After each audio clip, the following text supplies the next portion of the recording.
Vijayapura ವಾರ್ಡ number 7-6-11ನೇ ವಾರ್ಡನ ಕೇಶವಸ್ವಾಮಿ ದೇವಾಲಯ ರಸ್ತೆಗೆ ಡಾಂಬರೀಕರಣಕ್ಕೆ ಪುರಸಭೆ ಅಧ್ಯಕ್ಷರಾದ ಭವ್ಯ ಎಸ್. ಮಧು ಚಾಲನೆ.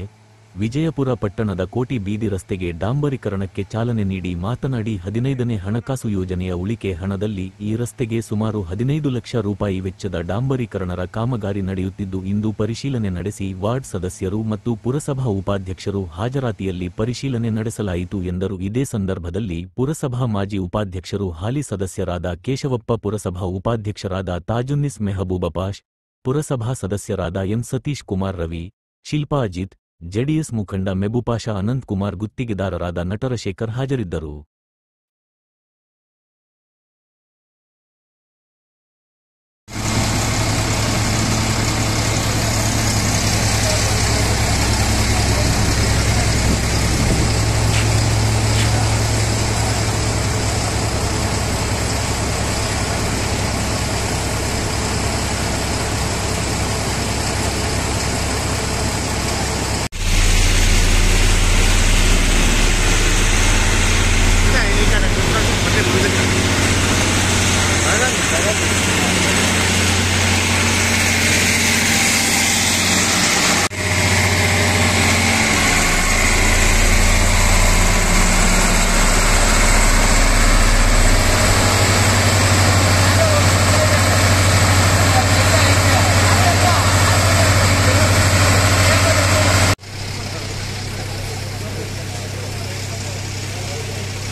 ತೆಗೆದು ಹಾಕ್ತೀನಿ, ಹೋಗೋ.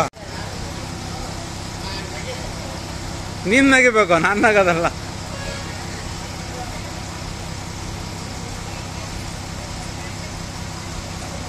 ಆರು, 7, 11ನೇ ವಾರ್ಡಲ್ಲಿ ಡಾಂಬರೀಕರಣ ನಡೀತಾ ಇದೆ. ಚೆನ್ನಕೇಶವ ಸ್ವಾಮಿ ದೇವಸ್ಥಾನದಿಂದ ಕುಮಾರಸ್ವಾಮಿ ದೇವಸ್ಥಾನದವರೆಗೂ 15ನೇ ಹಣಕಾಸಿನ ಉಳಿತಾಯ ಅಮೌಂಟಲ್ಲಿ ಈ ದಿನ ಡಾಂಬರೀಕರಣ ನಡೀತಾ ಇರೋದ್ರಿಂದ ನಾವಿವತ್ತು ಬಂದು ಸ್ಥಳ ವೀಕ್ಷಣೆ ಮಾಡಿದ್ದೀವಿ. ನಾವು ನಮ್ಮ ಸದಸ್ಯರ ಜೊತೆ ನೋಡಿದ್ವಿ.